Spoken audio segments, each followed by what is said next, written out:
Okay, so untuk pelancaran produk baru kali ni, kita mengeluarkan satu produk yang mana berbeza dengan sebelum ni. Kalau sebelum ni kita hanya fokus untuk muka saja, tapi sekarang ni untuk all in one yang mana selamat untuk bukan ibu mengandung dan juga untuk ibu mengandung, seperti mana yang kita dapat tahu tadi, Amirah Othman baru je announce yang dia sudah alhamdulillah dah mengandung 30 minggu. Jadi produk kali ni dia khusus untuk semua masalah kulit yang mana nak mencurahkan papat lipatan, stretch mark semua yang selalu yang selalu berlaku bila mana kita dah berusia, bila mana kita dah mengandung, bersalin semua. Jadi kali ni dia lebih umum, lebih menyeluruh. Kalau sebelum ni dia fokus untuk muka saja.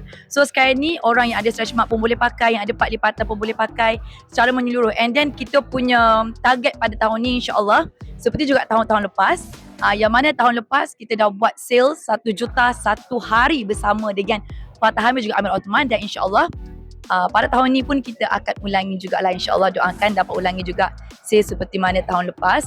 Dan juga macam yang saya bagi tahu juga tadi, macam Lisa Skin ni kita bukan sekadar menjual produk, tapi kita menjual kepercayaan kepada customer, menjual kualiti. That's why apa saja produk yang kita keluarkan, alhamdulillah mendapat sambutan daripada semua orang ramai. Dan ditambah lagi kita ada duta yang sangat baik, Amirah Othman.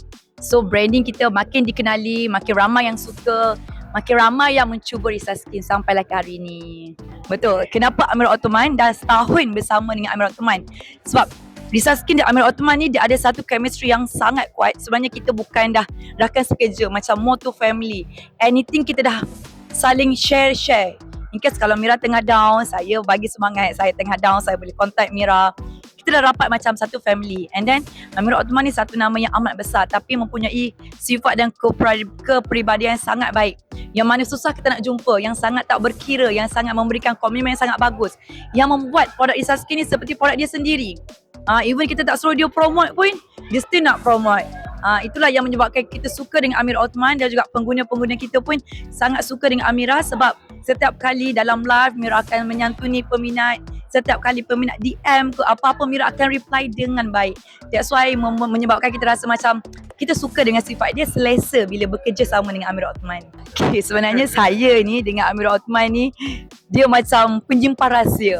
Sebelum ni waktu nak kahwin pun sama. Sebenarnya saya dengan Amirah Othman ni start daripada dia single.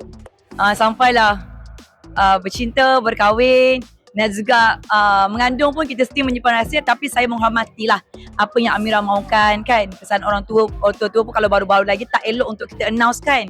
Itu Amirah Othman public figure. Saya yang orang biasa-biasa pun waktu pregnant pun kita tak announce lagi. Waktu dah memang perut nampak barulah kita announce, dah tak boleh nak sorok kan. So kita menghormatilah apa yang Amirah nak. Yang terbaik untuk Mira, itu juga yang terbaik untuk saya.